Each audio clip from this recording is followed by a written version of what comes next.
Hi అండి, welcome back to our channel కళా reviews. Today Karthik దీపం సీరియల్లో ఎపిసోడ్లో ఏం జరిగిందో పూర్తిగా ఈ వీడియోలో చూసేద్దామా.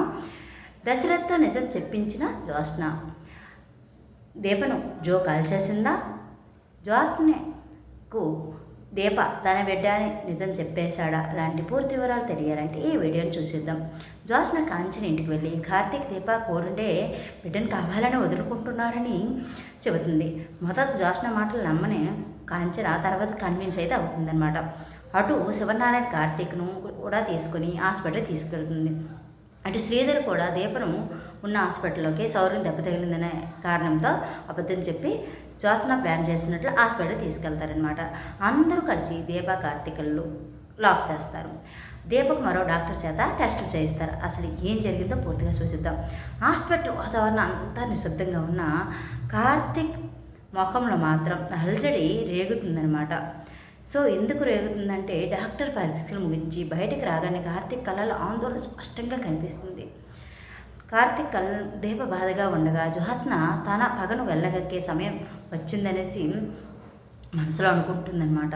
బావా, ఎక్కడికి వెళ్తున్నావు? రిపోర్ట్స్ వచ్చేవరకు ఇక్కడి నుంచి ఒక్క అడుగు వేసినా కదలడానికి వీలు లేదు అని జ్యోత్స్న ఆర్డర్ చేస్తుంది. దానికి తోడు శివనారాయణ కూడా అవును కార్తీక్, నిజాలు తేలకుండా ఎక్కడి నుంచి వెళ్ళడం కుదరదు అని అండంతో కార్తీక్ ఒక్కసారిగా షాక్ అయిపోతాడు. తన తల పట్టుకొని అసలు దీన్ని ఎలా ఆపాలో అర్థం కావడం లేదు, నిజం తెలిస్తే అమ్మ తట్టుకోలేదు అని కార్తీక్ మనసులో చాలా బాధపడతాడనమాట. అయితే ఇది ఎలా ఉంటుండగా ఇంకా కార్తీక్ని అందరూ చాలా ఇబ్బంది పెట్టడం జరుగుతుంది. ఇంకేం చేయాలో అర్థం కాదు. అయితే డాక్టర్ ఏం చెప్తారంటే టెస్ట్లో వచ్చాక నేను మెసేజ్ ఇస్తాను అనేసి చెప్తే ఇక అందరూ ఇంటికి వెళ్తారు. ఇంతలో దశరథ్ ఇంటికి వెళ్తే ఎవ్వరూ కనబడరు. తర్వాత ఒకరికొకరుగా కనబడతారు. అదేంటి కార్తీక్ దీప కూడా కనబడడం జరుగుతుంది. అదేంటి దీప కార్తీక్ హాస్పిటల్లో ఉండాలి కదా, ఇక్కడ ఉన్నారేంటి అనేసి దశరథ్ అనుకుంటాడు. ఇక ఇలా ఉండగా శ్రీధర్ అంటాడు, అసలు దీప ఎందుకు హాస్పిటల్లో జాయిన్ అయిందని దశరథని ప్రశ్నిస్తే దీప కడుపులో బిడ్డ బాగాలేదని హాస్పిటల్లో జాయిన్ చేశాం కదా అనేసి ఇంకా దశరథ అంటాడు. దీంట్లో అదే ఏ నిజాలు ఎవరికి బాగాలేదో ఇప్పుడే రిపోర్ట్స్ మళ్ళీ చేయించాం, వస్తాయి చూద్దాం అనేసి ఇంకా వాళ్ళందరూ అంటారనమాట. దీంతో దశరథకి కోపం వచ్చేస్తుంది. అసలు మీరేం చేస్తున్నారు? ఒక తల్లి బిడ్డలను ఎంత ఇబ్బంది పెడుతున్నారేంటి? అసలు నేను ఇలా కాదు అనేసి ఇక దశరథ్ అయితే చాలా ఊగిపోతుంటాడు. ఊగిపోతూ నాన్న నీ సంగతి చెప్తా, నీ ద్వారానే నీకు తెలిసిన ఏ నిజాలు ఉన్నాయి అన్నీ నీ ద్వారానే బయటికి లాగుతా అనేసి ఇంకా జ్యోత్స్న మనసులో చాలా కొత్తలు ఆడుతుందన్నమాట. ఇలా కాదు అనేసి చాలా ఇంకా ఆవేశంగా అసూయిగా ఉంటుంది, చాలా క్రూరంగా ఉంటుంది ఇంకా జ్యోత్స్న.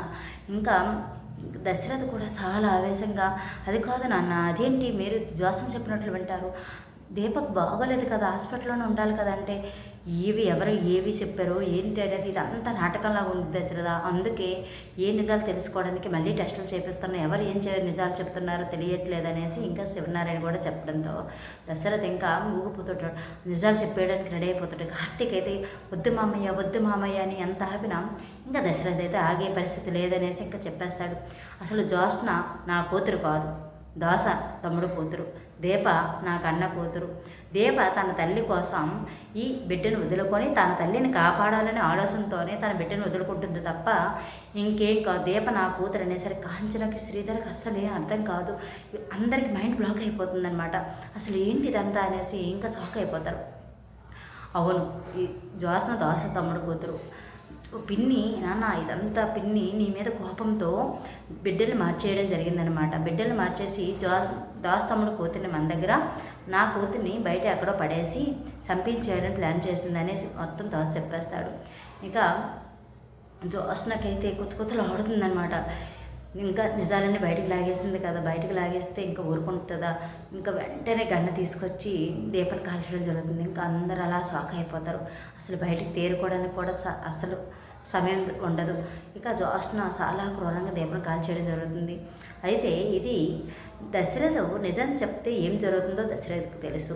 కానీ అంత ఆవేశంలో ఒకవేళ నిజం చెప్పేశాడు అనుకుంటున్నారా? లేదు, ఇదంతా దశరథ కలగొంటున్నాడు, లేకపోతే దీప ప్రాణాలు ఉండవని తెలుసు కాబట్టి దశరథ ఇది కల్లో ఊహించుకుంటున్నాడు అని అనుకుంటున్నారా? అసలు ఏం జరిగింది? జ్యోత్స్న నిజం తెలిస్తే మాత్రం దీపను చంపేయడానికి రెడీ. ఎందుకంటే ఈ శివనారాయణ ఫ్యామిలీలో ఎవరో ఒకరే ఉండాలి, అదే నేనే ఉండాలి తప్ప ఇంకా దీప ఈ వారసురాలకు ఉండడానికి లేదు అనేసి చాలా ధీరగా ఇంకా ప్రవర్తించడం తెలిసిందే. సో ఈ విధంగా అయితే నిజంగా దీపని జ్యోత్స్న కాల్చిందా లేదా అనేది ఇదంతా దశరథ భ్రమ అని అనుకుంటున్నాం. మీరు ఎంతవరకు ఏమనుకుంటున్నారో ఇంకా మన కామెంట్ రూపంలో తెలియజేయండి. అలాగే మన ఛానల్ని మొదటిసారిగా చూస్తున్నట్టయితే సబ్స్క్రైబ్ చేసుకుని లైక్ చేసి షేర్ చేయండి.